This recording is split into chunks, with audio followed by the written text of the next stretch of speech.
The autumn rain fell in relentless sheets over London, turning the cobblestone streets into rivers of mud and making the gas lamps flicker like dying stars.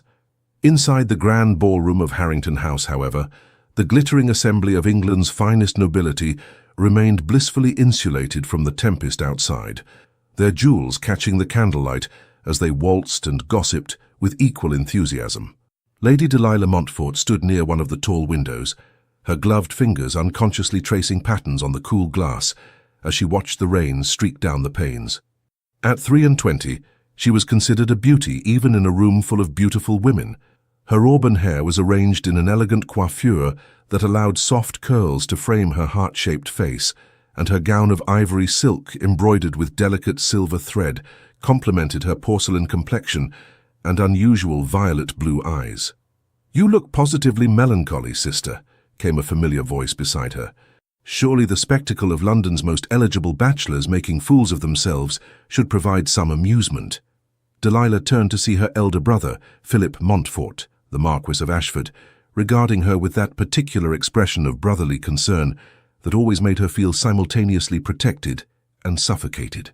At 30 years of age, Philip cut an imposing figure in his perfectly tailored evening clothes, his dark hair and aristocratic features drawing admiring glances from several young ladies across the room. "I was merely thinking how strange it is," Delilah replied softly, "that we dance and laugh while outside people struggle through the storm with nowhere warm to go." Philip's expression softened. "Your tender heart does you credit, Delilah, but you mustn't let such thoughts trouble you on an evening meant for enjoyment. Father would want you to be happy." The mention of their father, who had passed away 2 years prior, brought a familiar ache to Delilah's chest. The late Marquis had been a kind man, devoted to his children, and his death had left a void that still felt raw. "I know," she murmured, forcing a small smile. "Forgive me. I shall endeavor to be more cheerful." "That's my girl." Philip squeezed her hand gently.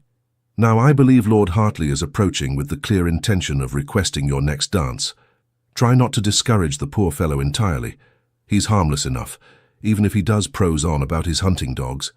Delilah suppressed a sigh as her brother moved away, leaving her to face the approaching Lord Hartley with as much grace as she could muster.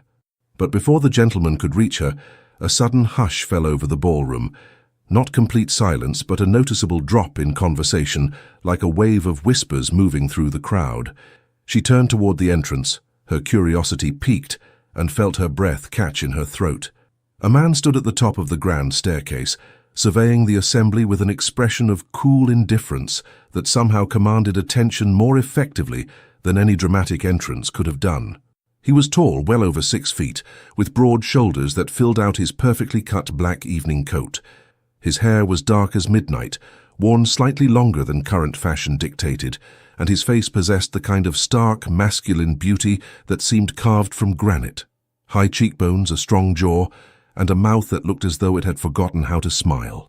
But it was his eyes that truly arrested Delilah's attention. Even from across the room, she could see they were the color of storm clouds, a deep, penetrating gray that seemed to see through pretense and artifice to the truth beneath. Those eyes swept across the ballroom with deliberate slowness, as though cataloguing every face, every reaction, and then they found hers. The impact was physical. Delilah felt heat flood through her body, from the tips of her satin slippers to the crown of her carefully arranged hair. Her heart began to race in a manner entirely unbecoming to a gently bred lady, and she was suddenly acutely aware of every breath she took, every flutter of her pulse at her throat. The stranger's gaze held hers for what felt like an eternity, but could only have been seconds. Something flickered in those grey eyes, surprise perhaps, or recognition, though they had never met. She was certain she would have remembered such a man. Then slowly, deliberately, he inclined his head in the slightest of acknowledgments. The corner of his mouth lifted in what might have been the ghost of a smile, though it was gone so quickly she couldn't be sure it had been there at all. Delilah found herself frozen, unable to look away, unable to respond with the polite nod that etiquette demanded. Her cheeks burned with a flush she was powerless to prevent, and she felt as though every person in the room must surely notice her discomposure. "Heavens!" whispered a voice beside her, making her jump. Lady Beatrice Ashworth, her closest friend since childhood, had appeared at her elbow. her pretty face alight with excitement. "Do you know who that is?" "No," Delilah managed, her voice barely above a whisper. "Should I?" "That," Beatrice said with barely suppressed glee, "is Damien Alistair, the Duke of Valebrook. Or rather, he was the Duke before the scandal. Good gracious, I thought he was dead, or at least permanently abroad." "No one has seen him in London for nearly 8 years. Delilah's attention snapped to her friend. "What scandal?" But before Beatrice could answer, their hostess, the Countess of Harrington, had descended upon the mysterious Duke with warm exclamations of welcome, and the spell that had held the room captive began to break. Conversation resumed, though Delilah noticed many eyes still drifting toward the tall figure now being introduced to various members of the assembly. "The scandal," Beatrice continued in an urgent whisper, drawing Delilah slightly away from Lord Hartley, who still hovered nearby with increasing befuddlement, involved accusations of cheating at cards. Dreadful business. His father, the old Duke, died shortly after. Some say of shame, though officially it was apoplexy.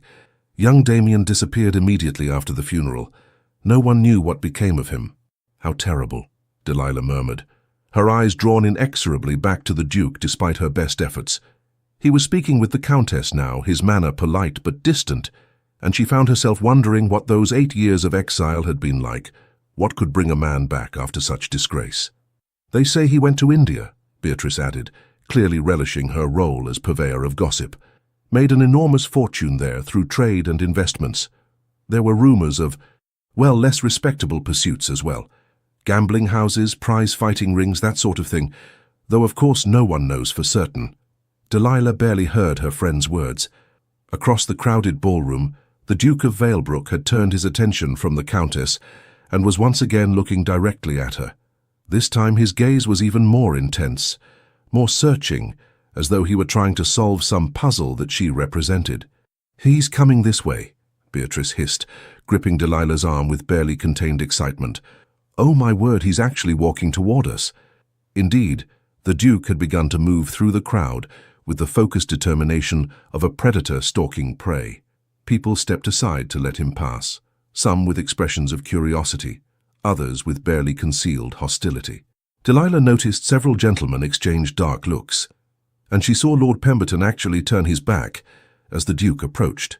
But Damien Alistair seemed utterly indifferent to the mixed reception.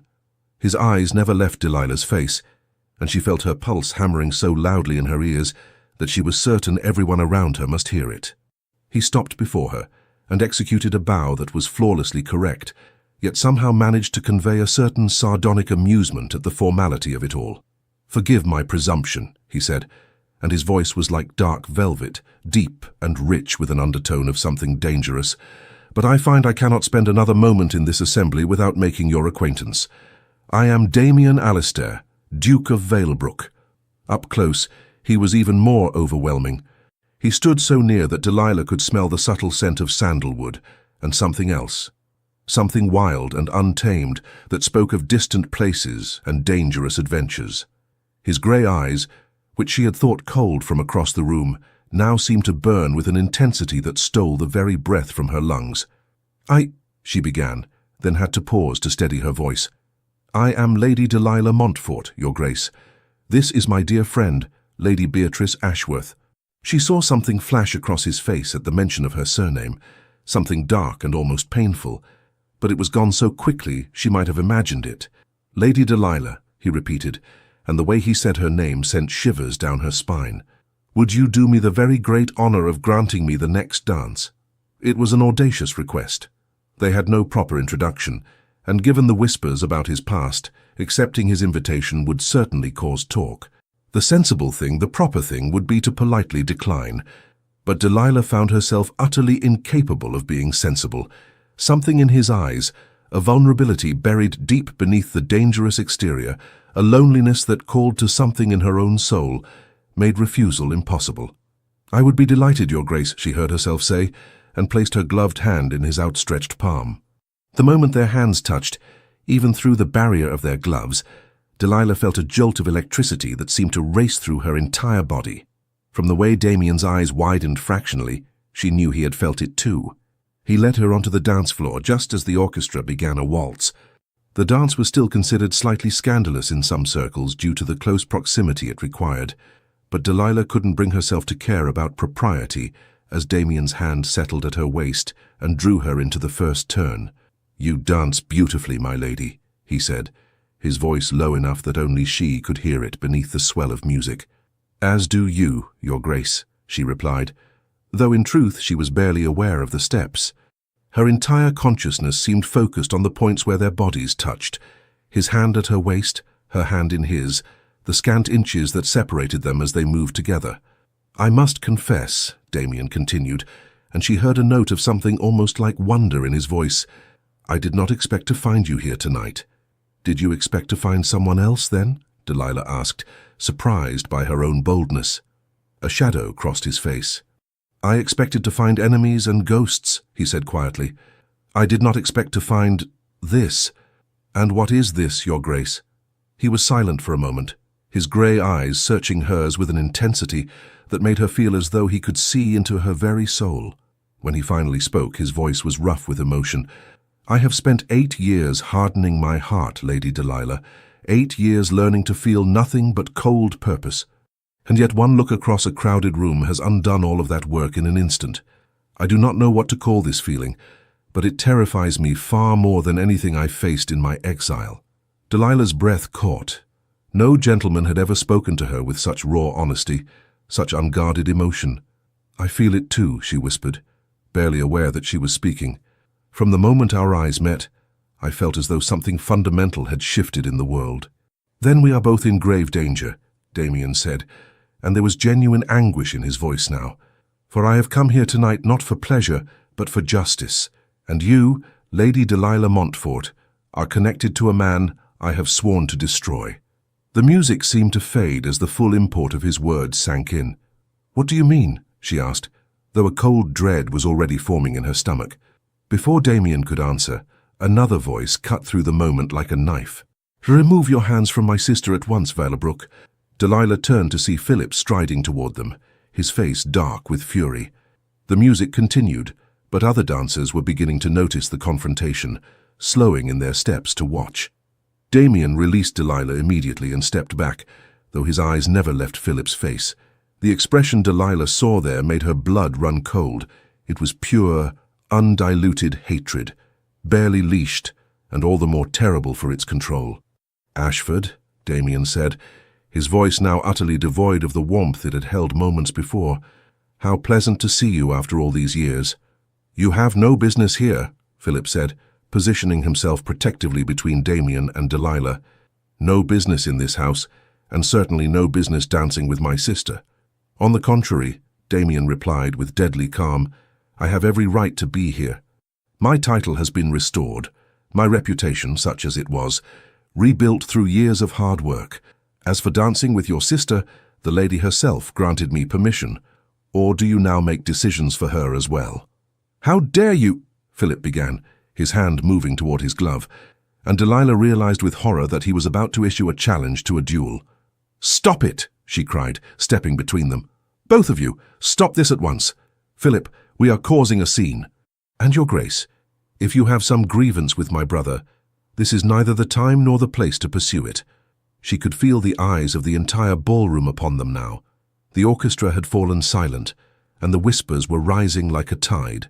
Damien looked at her, and she saw something crack in that carefully controlled facade. "Forgive me, Lady Delilah," he said softly.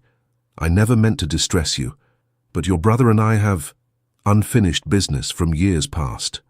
Business that I intend to resolve." "What business?" Delilah demanded, looking between the two men. "What could possibly have happened to cause such animosity?" "Ask him," Damien said, gesturing toward Philip. "Ask your beloved brother what he did 8 years ago. Ask him about the cards that were found in my possession during that fateful game. Ask him who really put them there." Philip's face had gone white. "You dare to accuse me of—" "I dare to speak the truth," Damien interrupted, his voice cutting like steel. "I dare to name you for what you are. A cheat, a liar, and the man who destroyed my father's honor and hastened him to his grave." The ballroom erupted into shocked exclamations. Philip looked as though he might strike Damien where he stood, but the Duke merely smiled, a cold, terrible expression that held no humor whatsoever. "But I did not come here tonight to brawl like common ruffians," Damien continued, straightening his cuffs with elaborate care. "I came to announce my return to society and to inform certain parties that I have not forgotten the debts owed to me. Debts," he added, his eyes boring into Philip's, "that I fully intend to collect." With that, he turned to Delilah and bowed once more, his expression softening fractionally. "Lady Delilah, it has been a revelation to meet you. I hope we shall encounter each other again under more pleasant circumstances." Then he was gone, striding through the parting crowd toward the exit with his head held high, leaving chaos and furious whispers in his wake. Delilah stood frozen, her mind reeling. She looked at her brother, who was still staring after the Duke with an expression of such mingled fury and fear that it made her stomach turn. "Philip," she said quietly, touching his arm, "is it true? Did you do what he says?" Philip's jaw clenched. "We are leaving," he said, taking her elbow in a grip that was just short of painful. "Now. But I want to know—" "Not here, Delilah," he hissed, practically dragging her toward the exit. "We will discuss this at home, not in front of half of London's society." As their carriage pulled away from Harrington House, Delilah stared out into the rain-soaked night and felt tears prick her eyes. In the span of a single dance, her world had been turned upside down. She had met a man who made her feel alive in ways she had never imagined possible, only to discover that he was her brother's sworn enemy, bent on some terrible revenge. And the worst part, the absolute worst part, was that even knowing this, even understanding that Damien Alistair was dangerous and vengeful and quite possibly planning to destroy her family, she could not stop her treacherous heart from racing at the memory of his touch, could not banish the image of those grey eyes from her mind. What had he said? That they were both in grave danger. As the carriage rattled through the London streets, Delilah pressed her hand to her chest, feeling her heart hammer against her palm, and knew that he had been absolutely right. The Montfort residence on Grosvenor Square was silent when Delilah and Philip returned from the ball, save for the soft footsteps of servants who took their cloaks and retreated with lowered eyes that suggested they had already heard whispers of the evening's scandal. "The library," Philip said tersely, and Delilah followed him into the book-lined room that had been their father's sanctuary. Even now, 2 years after his passing, the scent of his favorite tobacco still seemed to linger in the air. Philip moved to the sideboard and poured himself a generous measure of brandy, downing half of it in one swallow before turning to face her. In the candlelight, he looked older than his 30 years, the lines around his eyes more pronounced, his shoulders carrying a weight that seemed to bow them. "You want the truth," he said flatly. "Very well, Delilah. You shall have it." She settled into one of the leather armchairs, her hands folded tightly in her lap to keep them from trembling. "Did you cheat at cards? Did you frame the Duke of Valebrook?" Philip laughed, a bitter, hollow sound. "Frame him? Good God, is that what he told you?" "He suggested it," Delilah replied, trying to keep her voice steady. "He said you put marked cards in his possession during a game. He said you destroyed his father's honor and hastened his death." "And you believe him?" Philip's voice was sharp. "A man you met but an hour ago whose reputation was ruined by his own foolish pride and reckless behavior." "I don't know what to believe," Delilah said quietly. "That is why I am asking you, brother. Please, just tell me what happened." Philip drained the rest of his brandy and set the glass down with more force than necessary. For a long moment he stood with his back to her, staring at the rain streaming down the windows. "It was 8 years ago," he finally said. "I was 22, barely a year into my title after father's illness had forced him to retire from public life. Damien Alistair was different then. Arrogant, certainly, but there was a lightness to him, a joy in life that I confess I envied. He had everything, title, wealth, a father he adored, and who adored him in return." "What happened?" Delilah prompted when he fell silent. "There was a card game at White's. Very high stakes, even by the standards of our set. Damien was winning, he usually did, he had the devil's own luck. But that night, something felt wrong. The way he handled the cards, the pattern of his wins. Lord Pemberton noticed it first. He called for the deck to be examined." Philip turned to face her now, his expression haunted. "They were marked, Delilah. Subtly, expertly, but marked nonetheless. And when they searched Damien's coat, they found 2 more decks identically marked hidden in the lining. But how did they get there? Delilah demanded. Surely anyone could have placed them. His valet confessed, Philip interrupted.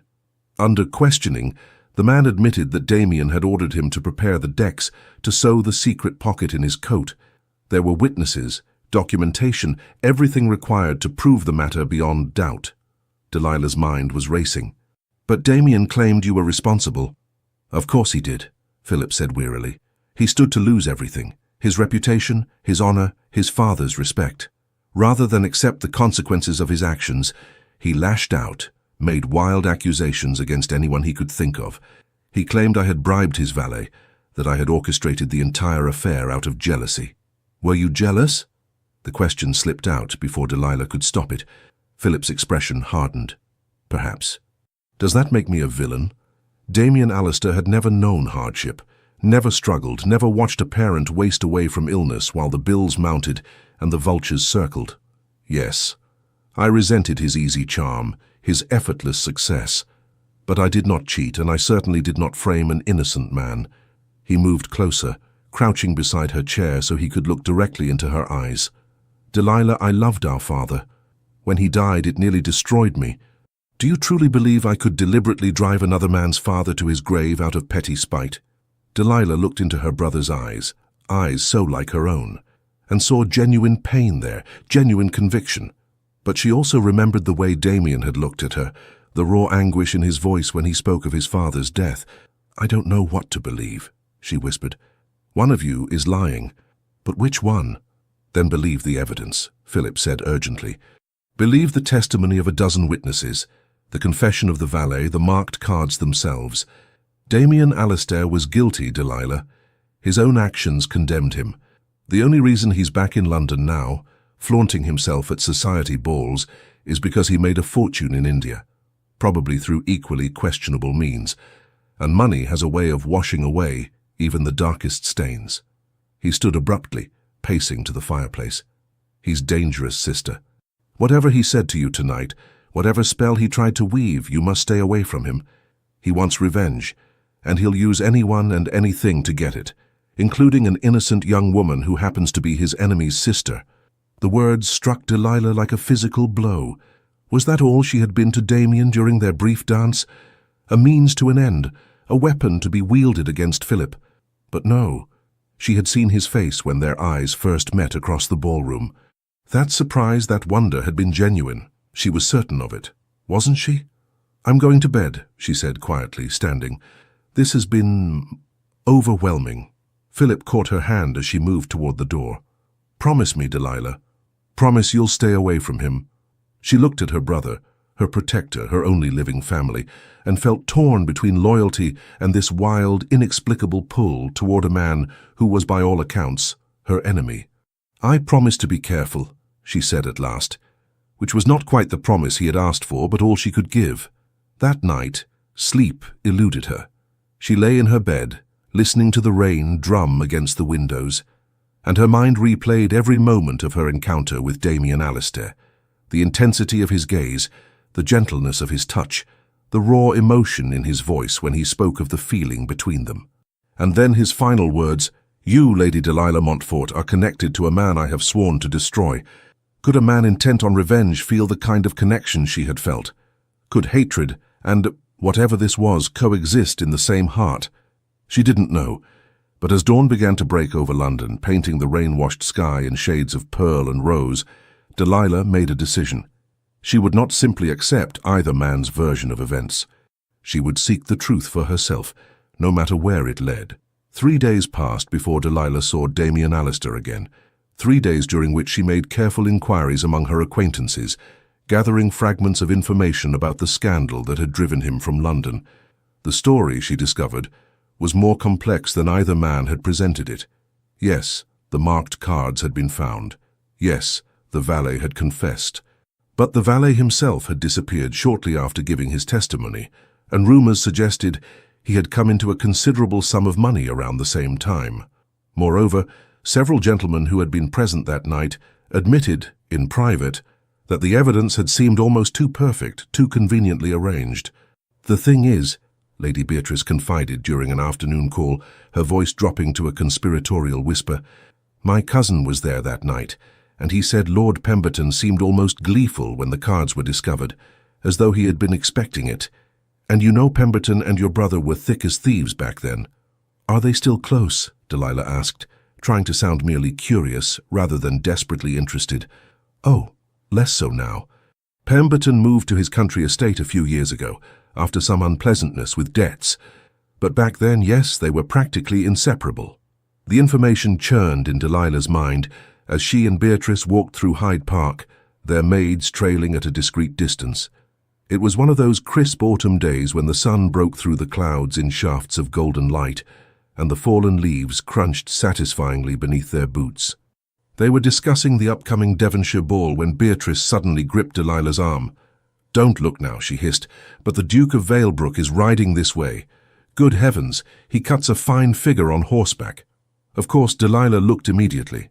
Damien was indeed approaching on a magnificent black stallion, controlling the powerful animal with an ease that spoke of years of expert horsemanship. He was dressed for riding in buckskin breeches and a dark coat that emphasized the breadth of his shoulders, and even from a distance, those grey eyes seemed to find and hold hers.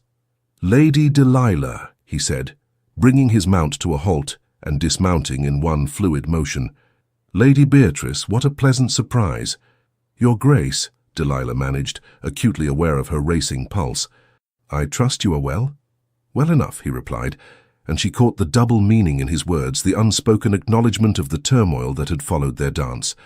"I wonder if I might have a word with you in private, Lady Delilah. That is," he added, glancing at Beatrice, "if your companion would be so good as to allow it." Beatrice's eyes were practically dancing with curiosity. "Of course, Your Grace. I shall just admire those roses over there, quite intently, and at some distance." She practically skipped away, leaving Delilah alone with Damien save for the maids who hovered far enough away to preserve propriety while remaining visible. "I must apologize," Damien said quietly, his eyes searching hers. "For the scene at the ball, I never intended to cause you such distress." "Then why did you ask me to dance?" Delilah asked, surprised by her own boldness. "If you knew I was Philip's sister, if you came to the ball seeking confrontation with him, why approach me at all?" A muscle worked in Damien's jaw. "Because I am, it seems, a far greater fool than I realized. I saw you across that ballroom, and every carefully laid plan, every cold calculation, every vow I had made to myself over 8 years of exile, all of it became meaningless. In that moment, there was only you." The raw honesty of his words stole Delilah's breath. "But afterward I remembered who I was and why I had returned to London," Damien said grimly. "I remembered the look on my father's face when society turned their backs on him, when his oldest friends refused to acknowledge him in the street. I remembered finding him dead in his study, a letter to me clutched in his hand, begging me to clear our family name." His voice broke slightly on the last words, and Delilah saw the agony in his eyes, the grief that 8 years had not diminished. "I'm so sorry," she whispered. "Losing a parent is...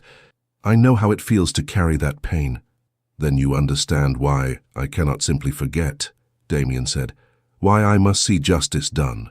"Justice," Delilah repeated. "Or revenge?" He smiled bitterly. "Is there a difference?" "Yes," she said firmly. "Justice seeks truth and restoration. Revenge seeks only to inflict pain. What is it you truly want, Your Grace?" Damien was silent for a long moment, his grey eyes studying her face as though memorizing every feature. "A week ago, I could have answered that question without hesitation.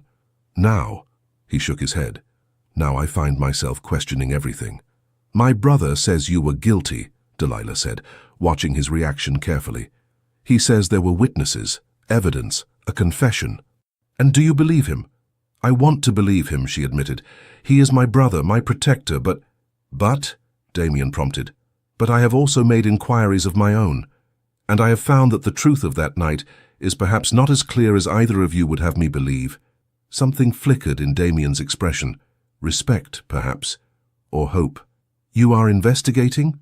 "I am seeking to understand what really happened. And I will tell you the same thing I told Philip. I will not simply accept your word or his without evidence." Damien stepped closer, close enough that she could see the fine lines at the corners of his eyes, the shadow of stubble along his jaw. "You are a remarkable woman, Lady Delilah Montfort, more remarkable than I ever could have imagined. Flattery will not sway me," she said, though her voice was not as steady as she would have liked. "It is not flattery if it is the simple truth." His hand lifted as though he might touch her face, but he stopped himself, letting it fall back to his side. "I did not cheat at cards that night. I swear it on my father's grave, on everything I hold sacred. I was framed, and your brother was instrumental in that deception." "Then prove it," Delilah challenged. "If you want me to believe you, show me evidence. Don't just demand that I take your word over Philip's." "I intend to," Damien said. "I have spent 8 years gathering information, tracking down witnesses, piecing together what really happened that night. Soon, I will have everything I need to expose the truth before all of society." "And what then?" Delilah asked softly. "When you have your proof, when you have destroyed my brother's reputation as yours was destroyed, will that bring your father back? Will that ease the pain you carry?" The question clearly struck deep. Damien's jaw clenched, and she saw a war playing out behind his eyes. "I don't know," he finally admitted, "but I know I cannot move forward with my life until I have laid the past to rest, until I have honored my father's memory by clearing his name and exposing those who wronged him. And where do I fit into all of this?" The question came out barely above a whisper. Damien's expression softened, and this time he did reach out, his fingers brushing lightly against her gloved hand. Even through the fabric, she felt that electric connection, that pull that seemed to draw them together despite all reason. "You," he said quietly, "are the complication I never anticipated. The one factor that threatens to undo all my carefully constructed plans. Because I find, Lady Delilah, that I cannot pursue vengeance against your brother without hurting you, and the thought of causing you pain is unbearable." "Then perhaps you should reconsider your course," Delilah said, though her heart was hammering.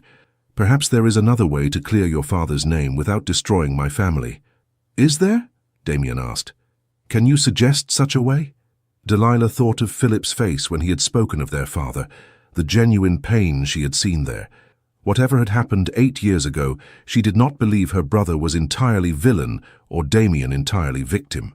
The truth, she suspected, lay somewhere in between. "I will help you," she said, surprising even herself. "I will help you discover what really happened that night. But in exchange, you must promise me something." "What?" Damien asked, his eyes intent on hers.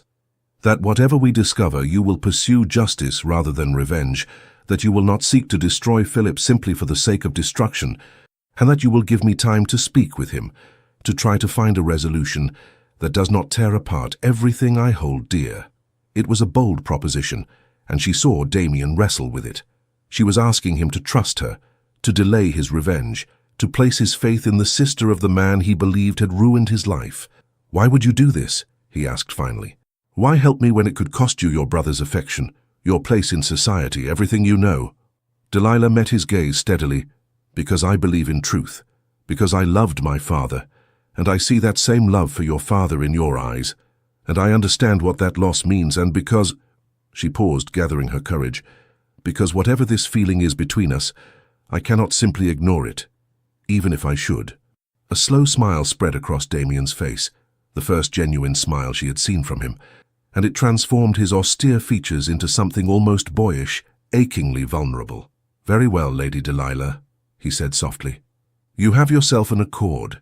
We shall seek the truth together wherever it may lead, though I warn you, you may not like what we discover." "I would rather face an ugly truth than live with a beautiful lie," Delilah replied.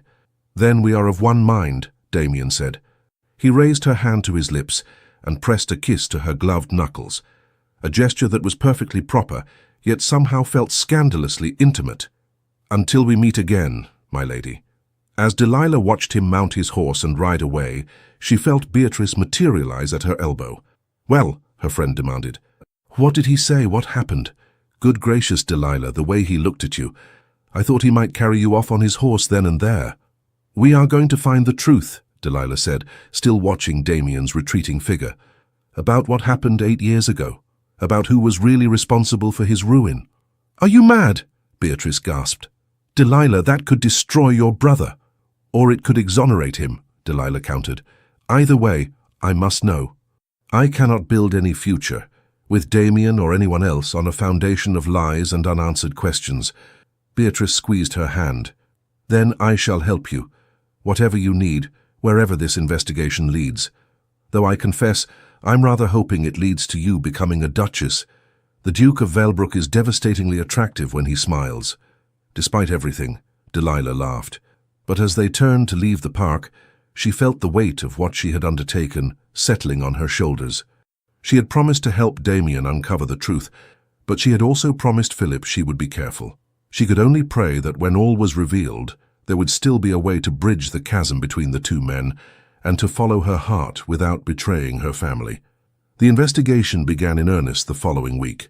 Damien sent Delilah a note, delivered by a trusted footman rather than through conventional channels, suggesting they meet at Hatchard's bookshop on Piccadilly, where they could speak privately under the guise of literary browsing.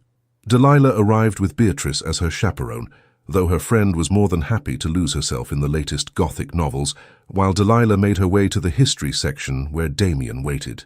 He looked different in the daylight streaming through the shop's windows, less dangerous, more human, though no less compelling. When he saw her approach, his entire demeanor softened in a way that made her heart flutter. "Thank you for coming," he said quietly, pretending to examine a volume on Roman military tactics. "I wasn't certain you would." "I gave you my word," Delilah replied, selecting a book at random and opening it without truly seeing the pages. "Have you discovered something?" "Perhaps. There is a man, James Whitmore, formerly a footman in Lord Pemberton's household. He left service rather suddenly 8 years ago and has been living in a modest cottage in Kent ever since. Too modest, given his previous position and lack of other employment." Delilah's pulse quickened. "You think he knows something?" "I think he was paid to know something and keep quiet about it," Damien said grimly. "I've had investigators watching him for the past 2 years, waiting for the right moment to approach. That moment, I believe, has come. He's recently taken ill and has been seeing the local physician regularly. A man facing his mortality often wishes to unburden his conscience." "You mean to question him?" "I mean to offer him a chance at redemption," Damien corrected, "and enough money to ensure his remaining days are comfortable in exchange for the truth." Delilah considered this. "When do we leave for Kent?" Damien's eyebrows rose. "We? You don't think I'm going to let you conduct this investigation without me, do you? Besides, a dying man might be more inclined to speak honestly to a gentle lady than to an imposing duke seeking revenge." A smile tugged at Damien's lips. "You are quite possibly the most extraordinary woman I have ever met." "Flattery, Your Grace," Delilah reminded him, though she couldn't help but smile. "Truth, my lady," he countered. "Though I must point out that travelling to Kent together would be scandalous in the extreme. Your reputation will be protected by Beatrice's presence and that of your carriage driver and my maid. We shall tell everyone I am visiting a sick aunt. It's thin, but it will suffice if we're discreet." Damien studied her for a long moment, his grey eyes searching hers. "Why are you doing this, Delilah? Truly? You risk so much for a truth that may hurt your brother deeply." It was the first time he had used her given name without her title, and the intimacy of it sent warmth flooding through her. "Because I cannot live a lie," she said simply. "And because when I look at you, I see a man carrying a terrible burden of grief and injustice. If I can help lighten that burden, how can I not try? Even if the truth proves I am right about your brother." Delilah's throat tightened. "Even then, though I pray it will not come to that."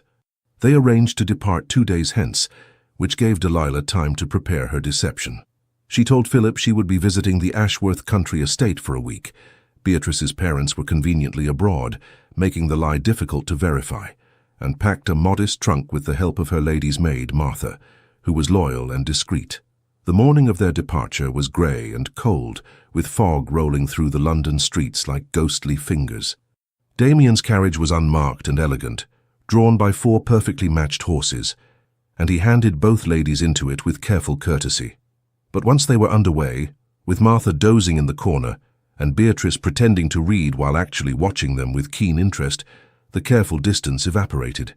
"Tell me about your father," Delilah said softly. What was he like? Damien was silent for so long that she thought he might not answer. But then he began to speak, his voice low and filled with memory. He was the kindest man I ever knew. When I was a boy, he used to take me riding in the early mornings before the estate woke. We would race across the fields, and he would let me win even though his horse was faster. Afterward, we would sit by the lake, and he would tell me stories about his own father, about the history of our family, about the responsibilities that came with our title.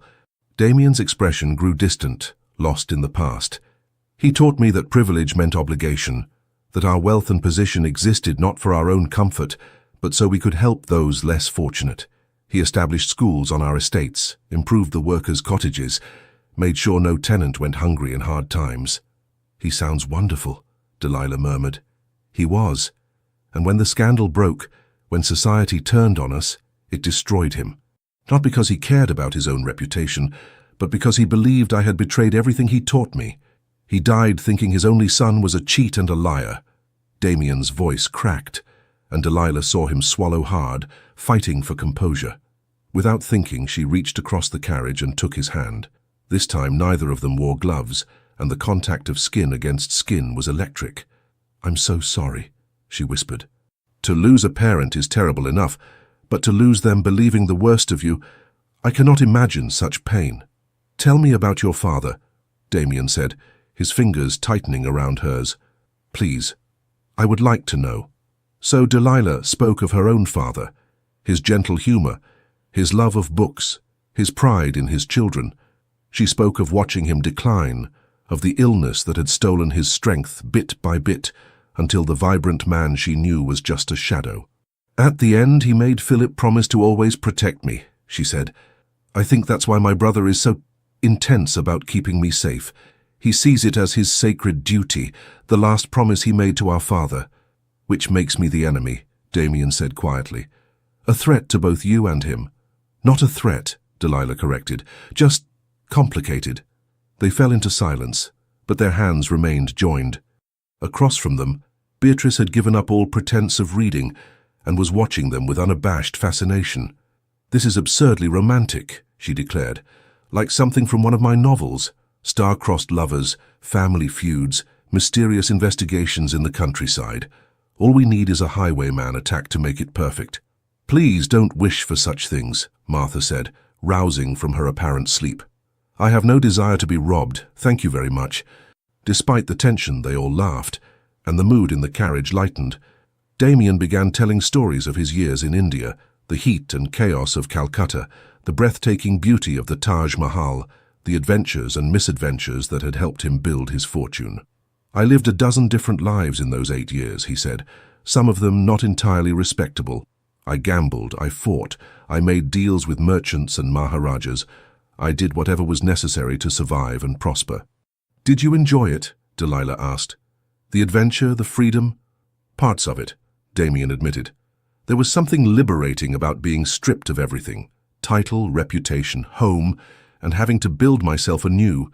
But I was always aware that I was running from grief, from injustice, from the truth of what had been done to me." "And now you've stopped running," Delilah said. "Now I've stopped running," he agreed, his grey eyes locked on hers. "Though I'm not certain what I'm running toward instead."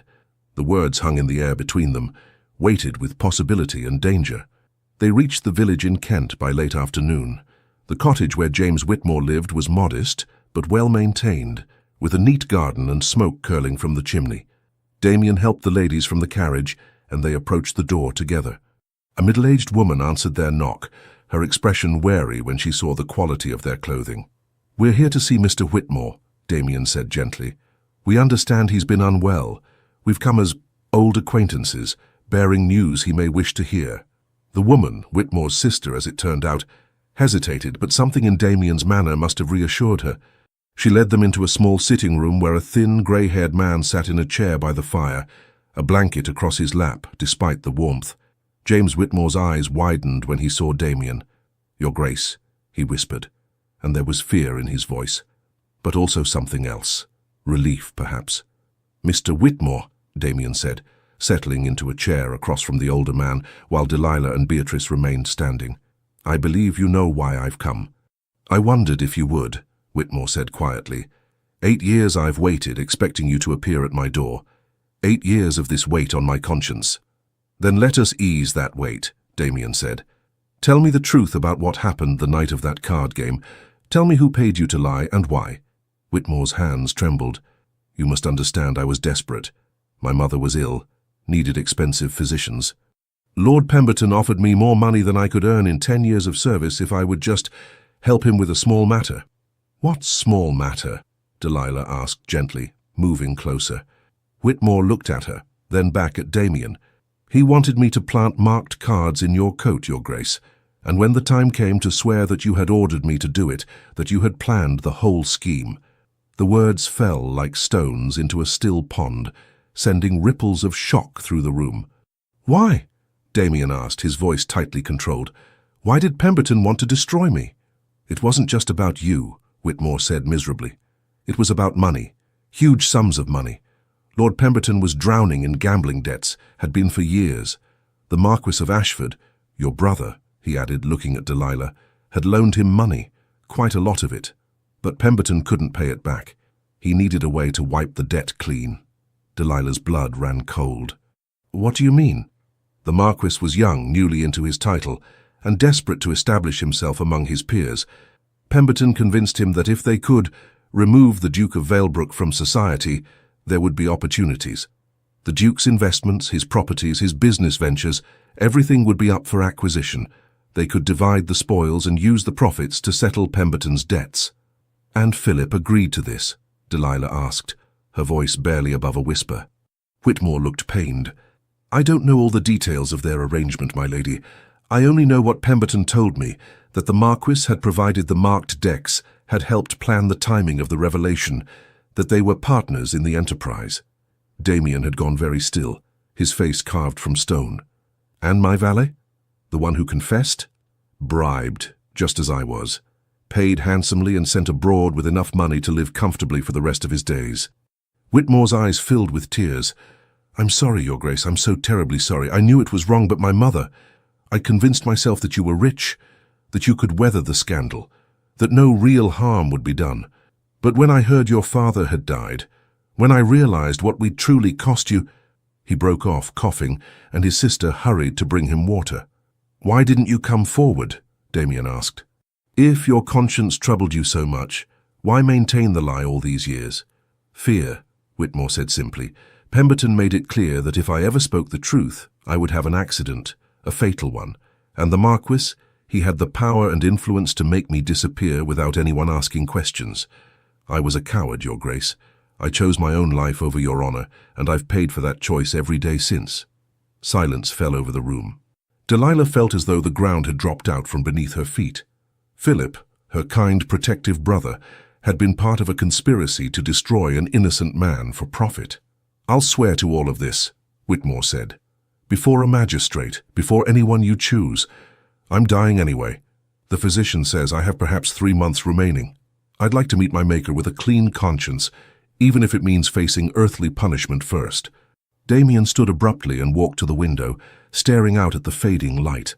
Delilah could see the tension in every line of his body, the barely controlled rage that threatened to break through his careful composure. Your Grace, she began, but he held up a hand. I need a moment, he said tightly. Please. Delilah turned to Whitmore. This testimony, you would truly be willing to give it publicly? I would, my lady, though I expect it will bring ruin to your family name. For that I am sorry. The truth is the truth, Delilah said, though her voice shook. No matter how painful. Outside she found Damien pacing in the small garden, his hands clenched into fists. When he heard her approach, he spun to face her. I was right, he said, and there was no triumph in his voice, only anguish. All these years I was right. Your brother destroyed my life, killed my father, and I was right. I know, Delilah whispered, tears streaming down her face. I'm so sorry, Damien, I'm so very sorry. Sorry? He laughed bitterly. What good is sorry? Will it bring my father back? Will it restore the 8 years I lost, the home I had to flee, the life that was stolen from me? No, Delilah said. But what will bring those things back? Revenge? Destroying Philip as he destroyed you? Will that heal the wounds in your heart? I don't know, Damien shouted, then seemed to catch himself. When he spoke again, his voice was quieter, but no less intense. I don't know what will heal me, Delilah, but I know I cannot simply let this go. Justice demands truth and restitution, Delilah interrupted, not more destruction. Yes, Philip must face consequences for what he did, but please, Damien, please, let me speak to him first. Let me confront him with this evidence and give him a chance to make amends before you bring this before all of society. Why? Damien demanded. Why should I show him any mercy when he showed none to me? Because you are a better man than he is, Delilah said fiercely. Because revenge may satisfy for a moment, but it will not bring you peace. And because— She stepped closer, placing her hand on his chest, feeling his heart race beneath her palm. Because I love you, Damien Alistair. I love you, and I cannot bear to see you consumed by hatred and bitterness. The words seemed to shock them both. They stood frozen in the twilight garden, the world narrowing to just the two of them. You love me? Damien whispered. I do, Delilah confirmed, tears still streaming down her face. Heaven help me, but I do. I love your strength and your pain, your quest for justice and your capacity for feeling. I love the man you are and the man you could be if you let go of this need for vengeance. Damien's hands came up to frame her face, his thumbs brushing away her tears with infinite gentleness. I love you too, he said hoarsely. From that first moment across the ballroom I have been utterly, completely yours, and it terrifies me because loving you means choosing between my vow to my father and my hope for a future. How can I do both? By seeking justice rather than revenge, Delilah pleaded, by demanding that Philip make amends, restore what he took, acknowledge his crimes, but also by allowing him the chance for redemption. People can change, Damien. They can grow and learn from their mistakes. 8 years ago, Philip was young and foolish and desperate. That doesn't excuse what he did, but perhaps there's a way forward that doesn't require destroying everyone involved. Damien pulled her close, burying his face in her hair. She felt him tremble, felt the war raging within him between the cold, vengeful man he had become and the better man he wanted to be for her. I will give you 1 week, he said finally. 1 week to speak to your brother, to show him the evidence, to see if he is capable of the remorse and restitution you believe possible. If he is, if he truly repents and makes amends, then perhaps we can find another path. But if he refuses, if he maintains his lies or attempts to harm Whitmore or anyone else involved, then I will bring the full force of the truth down upon him and let society judge him as they judged me. It wasn't everything Delilah had hoped for, but it was enough. Thank you, she whispered. Thank you for giving him a chance.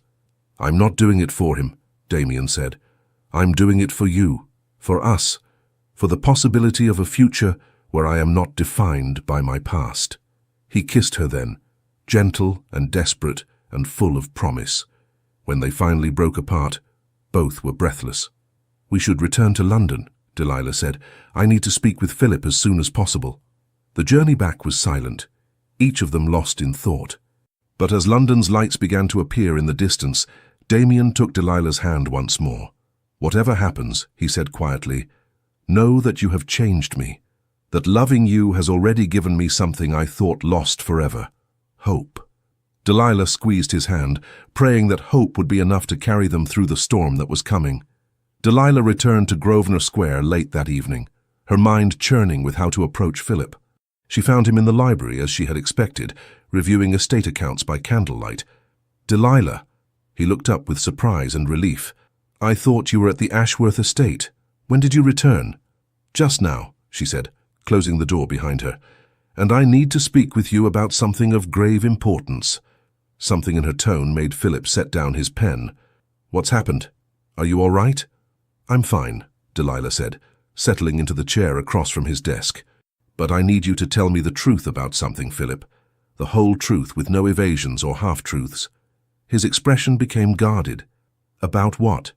About what really happened 8 years ago. About Damien Alistair and the card game at White's. About Lord Pemberton and Mark Dex and a man named James Whitmore. The colour drained from Philip's face. Where did you hear that name? I've just returned from Kent, where Mr. Whitmore told me everything. How Pemberton paid him to plant the cards in Damien's coat, how he was instructed to lie about Damien ordering him to do it, and how you provided the marked decks and helped plan the entire scheme. Philip stood abruptly, his chair scraping against the floor. That's preposterous. You can't possibly believe— Don't! Delilah interrupted, her voice sharp. Don't insult me with more lies, Philip. Whitmore is dying, and he's willing to swear to everything before a magistrate. The truth is coming out whether you acknowledge it or not. The only question is whether you'll face it with honor or continue to hide behind deception. Philip's face worked through a series of expressions: denial, anger, fear, before finally settling on something like defeat. He sank back into his chair, suddenly looking much older than his 30 years. How did you find him? He asked quietly. Damien has been investigating for years. He never believed he was guilty, and he was right not to. At the mention of Damien's name, Philip's jaw clenched. So you've allied yourself with him, against your own family. I've allied myself with the truth, Delilah corrected, and with justice. Two things you apparently abandoned 8 years ago. A long silence stretched between them.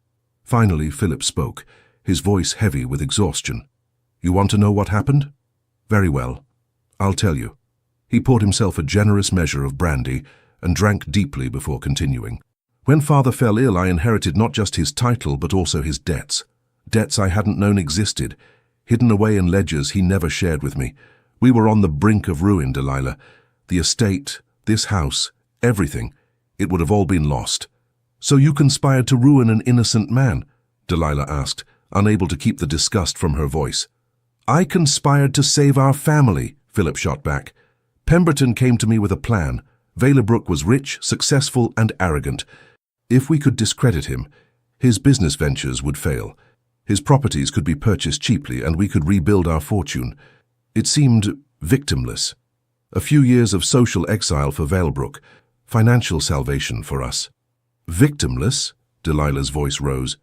His father died of the shame, Philip. Damien was forced into exile, stripped of everything he knew and loved. How can you possibly call that victimless? Philip flinched. I didn't know the old Duke would die. I didn't anticipate that. And I told myself that Damien was young, resilient, that he would recover, rebuild. I convinced myself I was doing what was necessary to protect you, to protect what Father had left us. You convinced yourself of a lie to excuse your own greed and cowardice, Delilah said coldly. Perhaps, Philip admitted, his shoulders sagging. Perhaps I did, and I've lived with that guilt every day since. Do you think I don't know what I did was wrong? Do you think I sleep easily at night? I don't know what you think anymore, Philip. I thought I knew you, thought you were honorable and good. Now I wonder if I've ever truly known you at all. I am still your brother, Philip said desperately. Still the same man who held you when you cried after Father died, who taught you to ride, who has always tried to protect you. By building that protection on lies and theft and the destruction of an innocent man, Delilah interrupted. That's not protection, Philip, that's corruption. He was silent for a long moment, staring into his brandy glass. When he spoke again, his voice was barely audible. What does Valebrook want? My ruin? Public humiliation? A duel? He wants justice, Delilah said. And I've convinced him to give you one chance, one opportunity to make amends before he brings this evidence before society. Philip's head snapped up. What kind of amends? Full confession, public acknowledgement of what you did, financial restitution for what Damien lost, his business ventures, his properties, everything that was taken when his reputation was destroyed, and a formal apology before witnesses, admitting your crime and clearing his name completely. That would destroy me, Philip whispered. Everything I've built, my position in society, my prospects for marriage, all of it would be gone. Yes, Delilah said without sympathy, just as Damien's were gone 8 years ago. The difference is that you will deserve your fate, whereas he did not. Philip stood and moved to the window, his reflection ghostly in the dark glass. And if I refuse? Then Damien will bring Whitmore before a magistrate, will present all the evidence he's gathered, and will ensure that the full truth comes out in the most public and humiliating way possible. At least if you confess voluntarily, you retain some measure of dignity. Dignity? Philip laughed bitterly. There's no dignity in confessing to cheating and conspiracy. There's more dignity in owning your mistakes than in being exposed as a liar and a coward, Delilah countered. Father used to say that true nobility wasn't about titles or wealth. It was about character, about doing the right thing even when it's difficult. Show me that you still have some of Father's character left in you, Philip. Do the right thing. Philip turned to face her, and she saw tears glistening in his eyes. You love him, don't you? Valbrook. Delilah didn't hesitate. I do. How can you love the man who will destroy your family? How can I not love the man whose life and honor my family destroyed? Delilah responded. Philip, Damien has every right to hate us, to seek revenge without mercy. But he's giving you a chance at redemption because I asked him to, because despite everything, he's a better man than you were 8 years ago. The question is, are you a better man now than you were then? The question hung in the air between them. Philip sank back into his chair, his face buried in his hands. I don't know if I can do it, he said finally. Confess publicly, face the scandal, lose everything. You can, Delilah said firmly, because the alternative is worse. If you're exposed as not just a cheat but a coward who refused to take responsibility for his actions, you'll never be able to hold your head up again. But if you confess, if you make amends, at least there's a possibility of eventual redemption. She moved to kneel beside his chair, taking his hands in hers. I'm not asking you to do this for Damien. I'm asking you to do it for yourself, for your soul. Father would want you to make this right, no matter the cost. Philip looked at her, really looked at her, and she saw the moment something broke inside him, the careful walls of justification and self-deception crumbling to reveal the guilt and shame he'd been carrying for 8 years. You're right, he whispered. God help me, but you're right. I've been a coward, hiding from what I did, convincing myself I had no choice. But there's always a choice, isn't there?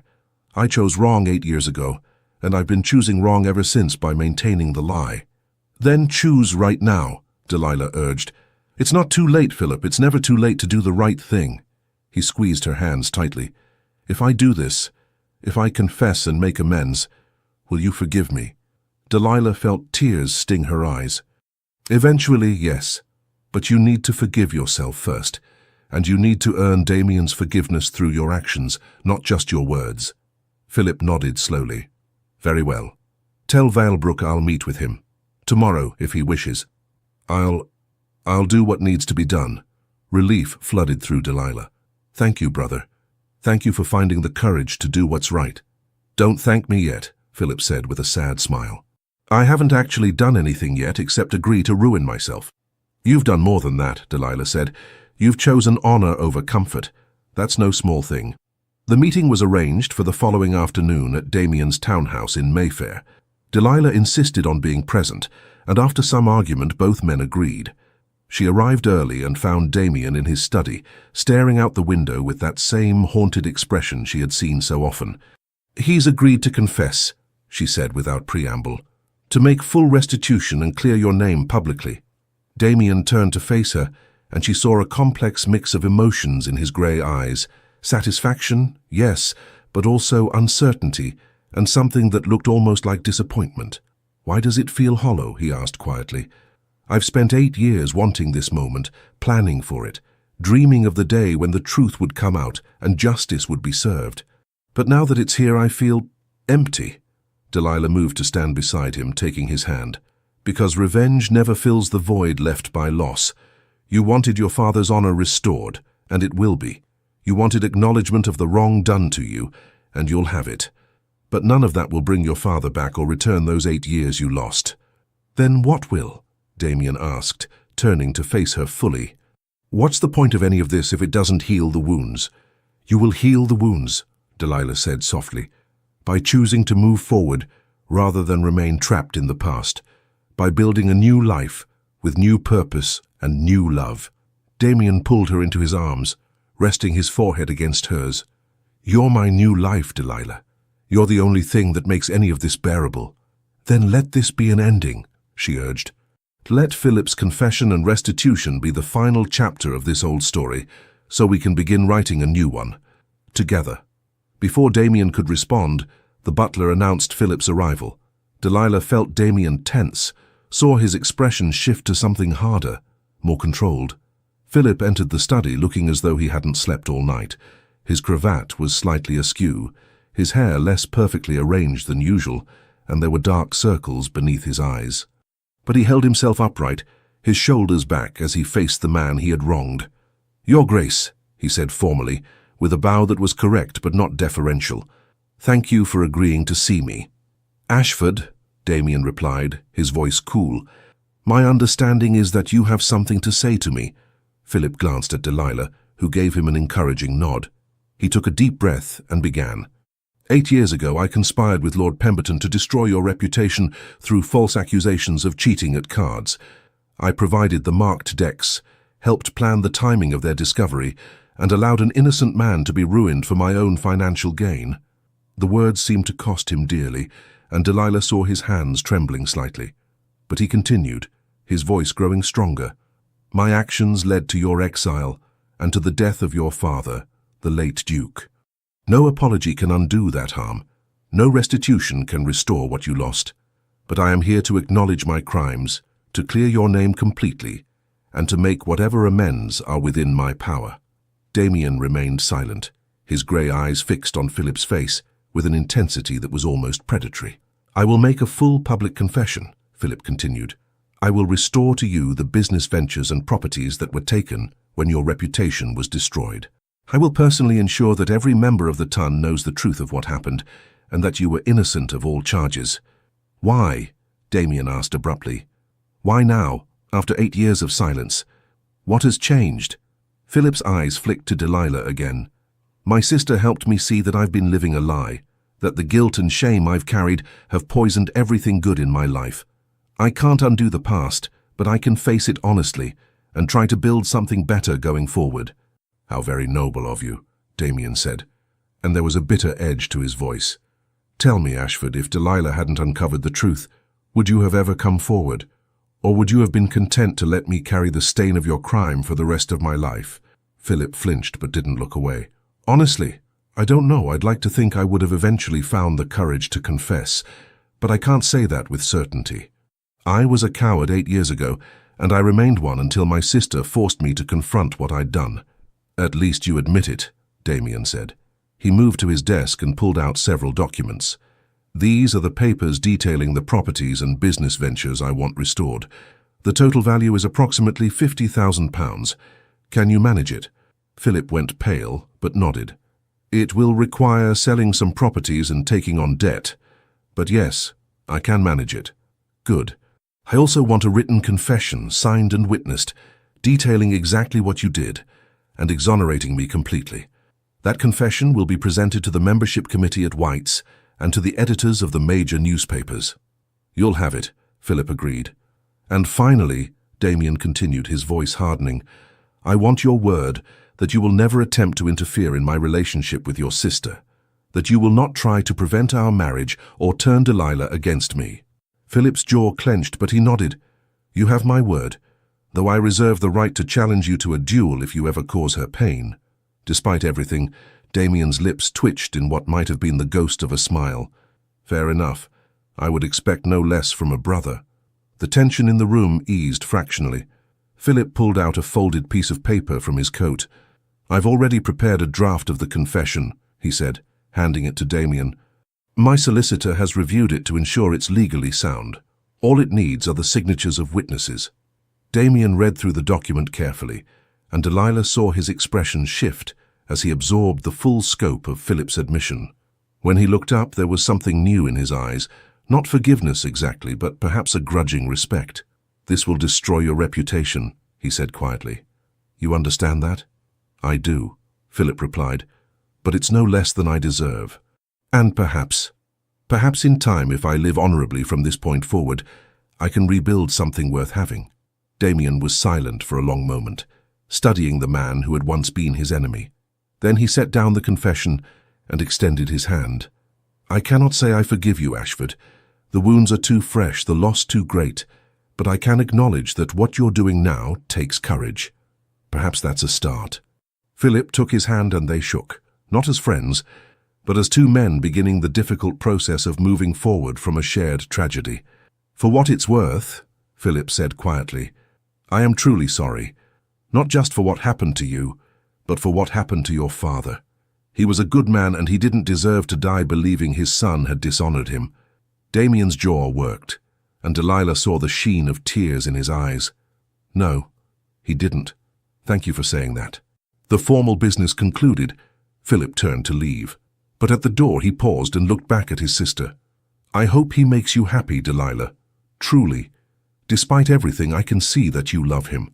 And after what I've done, I have no right to stand in the way of your happiness. You're still my brother, Delilah said softly, and I still love you. But you need to earn back my trust, and that will take time. I understand, Philip said.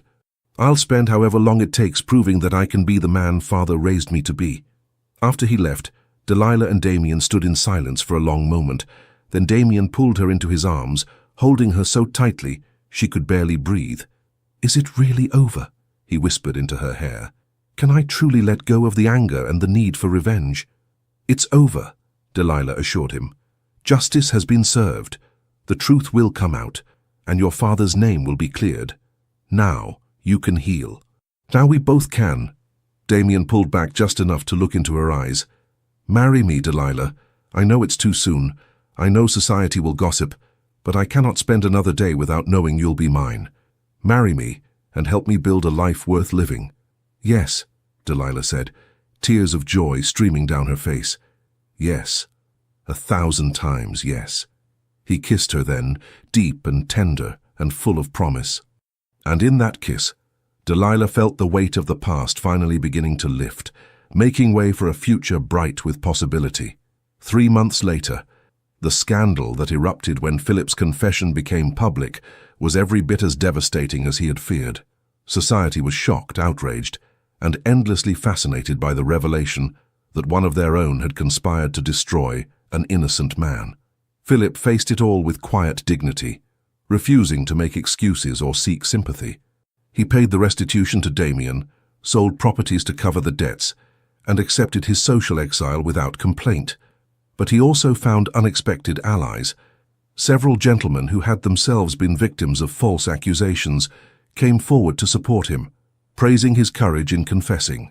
And slowly, very slowly, Philip began to rebuild his reputation, not as the charming young marquis he had been, but as a man who had made terrible mistakes and was working to atone for them.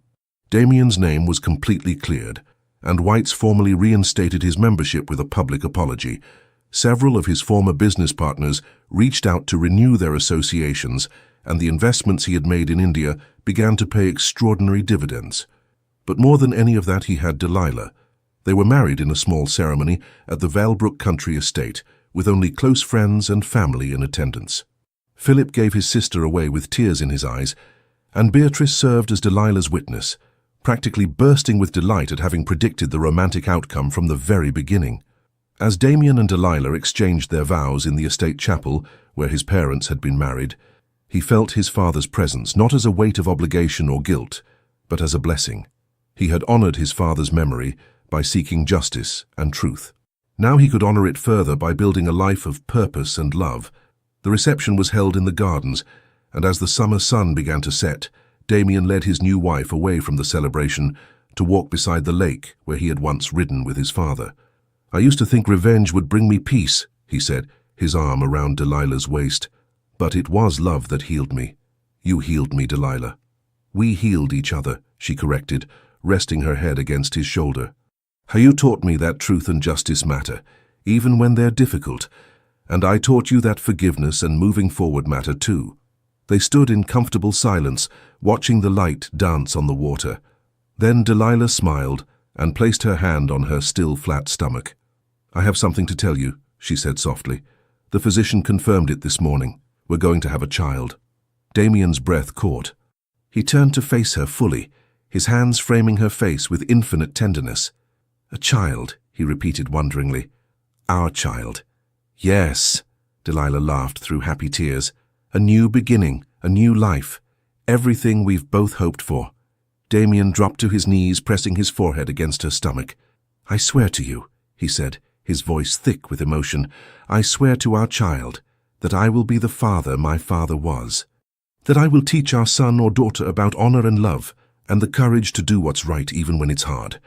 I know you will, Delilah said, her fingers threading through his dark hair. Because you are a good man, Damien Alistair. You always were, even when the world tried to make you believe otherwise. As they walked back to the celebration hand in hand, Damien felt something he hadn't experienced in 8 long years, complete and utter contentment. The past had been laid to rest. Justice had been served, and the future, with Delilah by his side and a child on the way, stretched before them bright with promise. Behind them the sun set over the lake in shades of gold and crimson, painting the sky with beauty. And ahead, through the garden gates, they could hear the sounds of laughter and music, the celebration of new beginnings and hard-won happiness. Damien had come back to London seeking vengeance.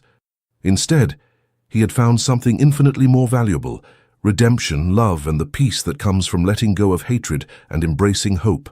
And as he looked at his wife, his beautiful, courageous, remarkable wife, he knew that his father would be proud. Not because he had destroyed his enemy, but because he had chosen to build a future worth living instead. 1 year later, the nursery at Valebrook House was filled with afternoon light when Damien entered, having just returned from Parliament, where he had given his maiden speech. He found Delilah in the rocking chair, their infant son cradled against her chest, her voice soft as she sang a lullaby. "How was your speech?" she asked, looking up with a smile. "Well received, I think," Damien said, kneeling beside the chair to look at his son, Thomas James Alistair, named for both their fathers. The baby had Delilah's auburn hair and Damien's grey eyes, and at 3 months old he was already showing signs of his mother's determined personality. "Philip was there," Damien added quietly. "He approached me afterward to congratulate me on the speech. We spoke for a few minutes. It was cordial." Delilah's eyes brightened. "I'm glad. I know it's still difficult between you, but the fact that you can speak civilly is progress." "It is," Damien agreed. He reached out to stroke his son's impossibly soft cheek. "I want Thomas to know both his parents' families. I want him to understand that people can make terrible mistakes and still find redemption if they're willing to work for it." "He'll understand," Delilah assured him, "because he'll have parents who teach him about both justice and mercy, about holding people accountable and also giving them chances to change." Thomas stirred in her arms, making small, cooing sounds. Damien took him carefully, holding his son against his chest and marveling, as he did every time, at the perfect miracle of this tiny life. "I used to think my father's death had destroyed any chance I had at happiness," he said softly. "But now I see that the path I walked, as painful as it was, led me here, to you, to our son, to this life we're building together." "Do you still miss him?" Delilah asked gently. "Your father?" "Every day," Damien admitted.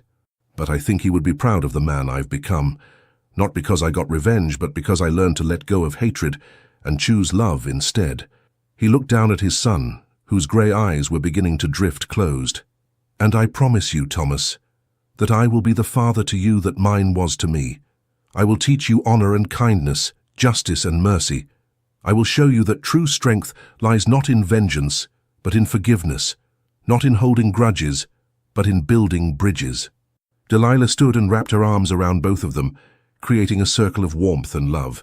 "We'll teach him together," she said, "and he'll grow up knowing that even when darkness threatens, love is always stronger." As the afternoon sun streamed through the nursery windows, the small family stood together, united by bonds that had been tested and proven unbreakable.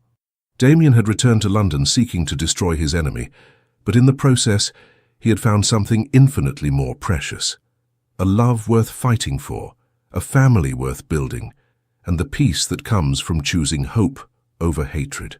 And in that moment, holding his wife and son, Damien knew with absolute certainty that he had finally, truly come home.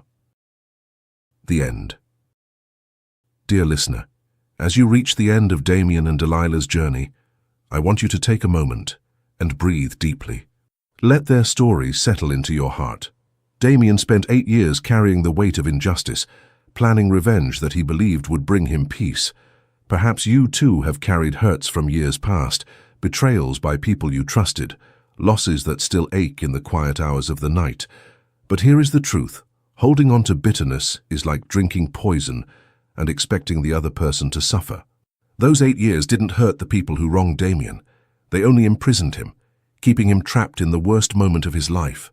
The transformation came through love and choosing to see beyond the hurt to the possibility of healing. You are not the sum of what others have done to you. Like Damien, you have the power to choose what comes next. Philip's story teaches us that it's never too late to make amends. Yes, confession cost him dearly, but in facing his mistakes honestly, he finally freed himself. If you're carrying guilt tonight, know this. You cannot build a good life on a foundation of lies. It's never too late to choose the harder, better path. And Delilah reminds us that love doesn't mean accepting wrongdoing.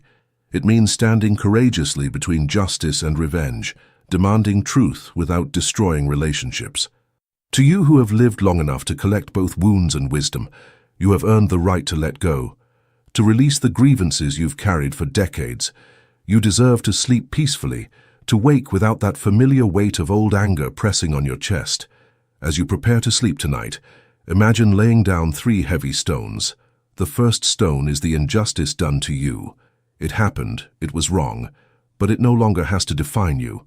The second stone is guilt for mistakes you've made. You cannot change the past, but you can change tomorrow. Forgive yourself. The third stone is the fear that nothing will ever get better. Your path forward exists, even if you cannot see it yet. Trust that it's there. You are stronger than you know. You have survived every difficult day so far. That strength is woven into the very fabric of who you are. Sleep deeply tonight, dear listener. You are protected. You are not alone in your struggles. You matter. Your life matters. Your story matters. And just like Damien and Delilah, you too can choose love over hatred, hope over despair, and tomorrow over yesterday. Rest now. Tomorrow is a new chapter, and you get to help write it. Some people hear with their ears, but you, dear listener, you heard with your heart. And for that, we are eternally grateful. Thank you for being here. The Legends of the Fall Team. Thank you for staying with us until the very end of Damien and Delilah's powerful journey. We pour our hearts into every story we share, and your presence here means everything to us. If you felt moved by this tale of love, justice, and forgiveness, please consider supporting our channel by liking the video, leaving a comment, subscribing, and sharing it with someone who loves historical romance. From the bottom of our hearts, thank you for being part of this community. Your support keeps us inspired to continue crafting stories full of redemption, emotional depth, and true love. At the end of this video, you'll see another story from our channel. Click it, and let yourself be swept away by yet another unforgettable tale. With all our gratitude, the Legends of the Fall Team.